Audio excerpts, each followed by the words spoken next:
one of the things that we found in this method, which is called Sight Beyond My Sight, is that the stories that people tell are sometimes so like detailed and just incredible. Today, we're going to be looking at your photographs, walk through your top 20 photographs, and then finally, we're going to do your top 3 photographs.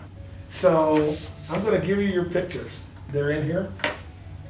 Take a look at them, and you can spread them out on the table. I was afraid they wouldn't come out.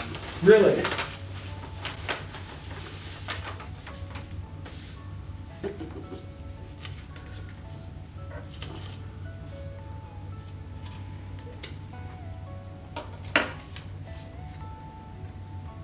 If you look at your photographs, on the back of your photographs, just pick one up, is a number.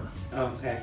So what I will do is, as we're talking through this, if you pick up a picture, I'll ask you to give me the number, and that number will allow me to write down, what your picture number is, and then I will ask you, okay, so what is the picture of? So this allows you to teach us what your pictures are.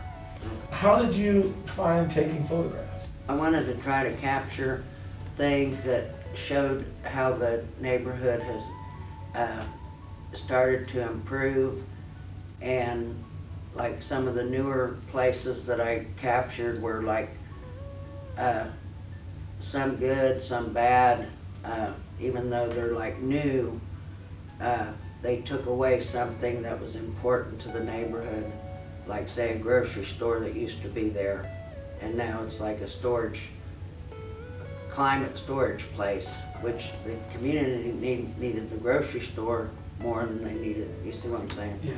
And then I try to take stuff that just shows all the things the community's doing to try to make improvements. The good, even though there's a lot of drug issues in Thomas Park neighborhood, there's still hope where there's still people that are really trying hard to make the community better, and I think that's what I was trying to portray with my pictures. Did you enjoy taking photographs? Yeah, I'm glad they turned out. I was scared that I wasn't focusing the camera or something right, and it wouldn't come out correct, but they're not too bad. Do you think that these pictures represent your community? Yes.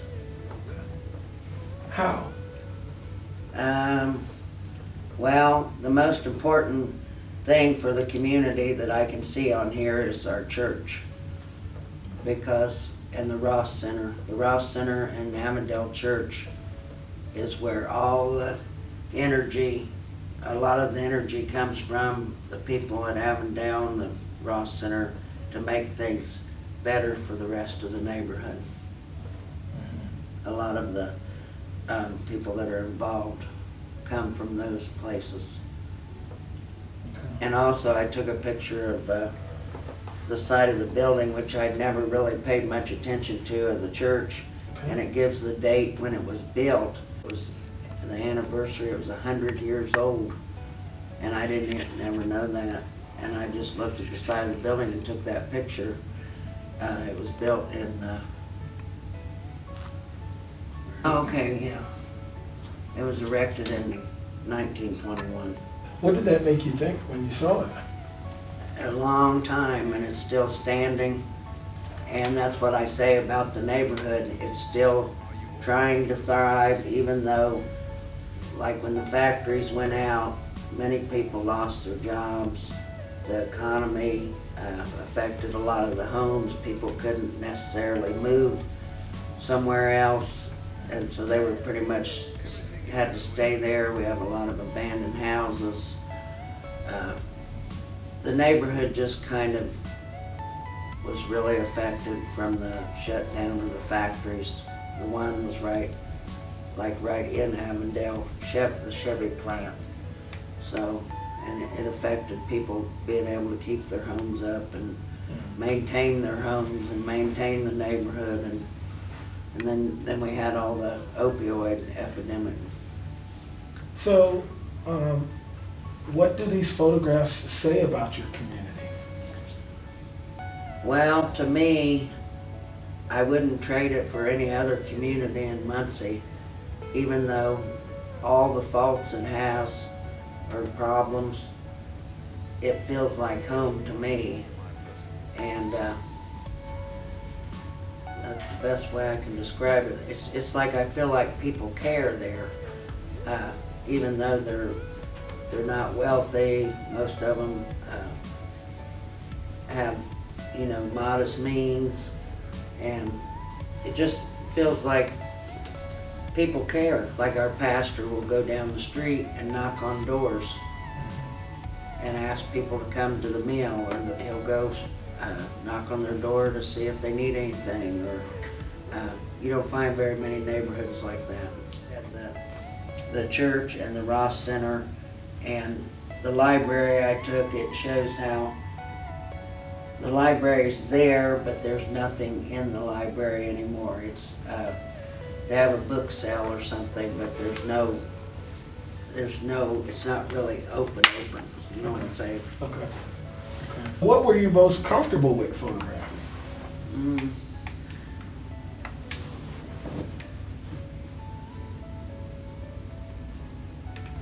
I just felt like I knew what I knew what things I was taking pictures of and why. Okay. Like the Morning Star Church, I took that picture because it's a church that helps a lot of the community.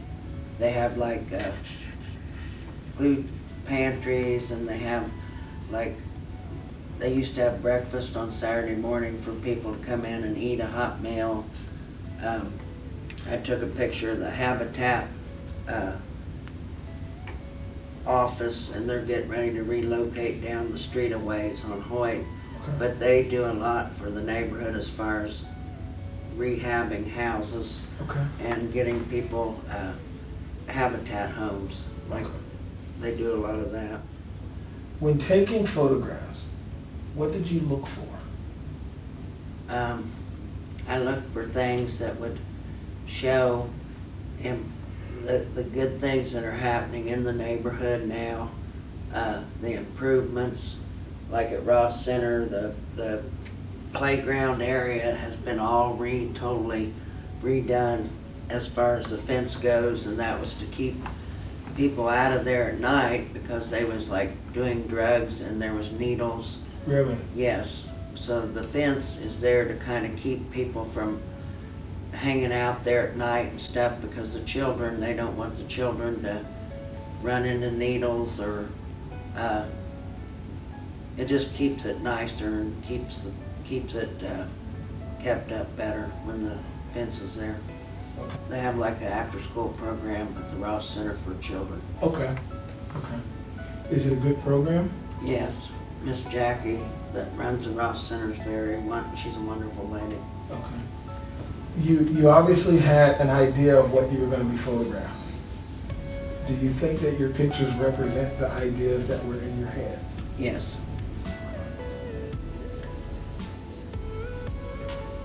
The one I took of the B&K root beer stand, I took it because it has been there so long. It's been there, I'm not sure how long, but I know it was there when I was 10 years old or 12, or 14, that's where I had my first job.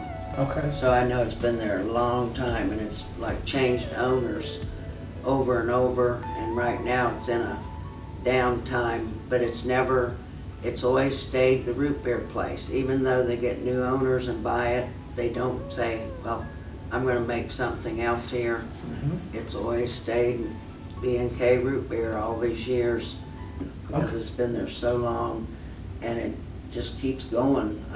It was for sale when I took this picture. So I'm hoping whoever does buy it, it continues to be a drive-up root beer stand with the girls with their roller skates and the old-time music. They play like the old-time songs. Okay. It's just a nice place. Do you have any one picture in there that you really like, that you want to just talk about? Anyone in there? The one of somebody cooking for the meal on Thursday. Okay. That was one of the events when I first started going to Avondale Church. A friend took me there that was the one thing that I really enjoyed, and I still enjoy. Are you now more comfortable taking pictures? Yes, than when we first started, yes. And this kind of gives me confidence to see my pictures, because I was afraid a lot of them wouldn't turn out right, and then I'd be in a mess. More confidence after seeing my pictures, because they show that I did take them fairly well, that I did a pretty good job getting the focus and getting the pictures clear. And it captured what I wanted to capture.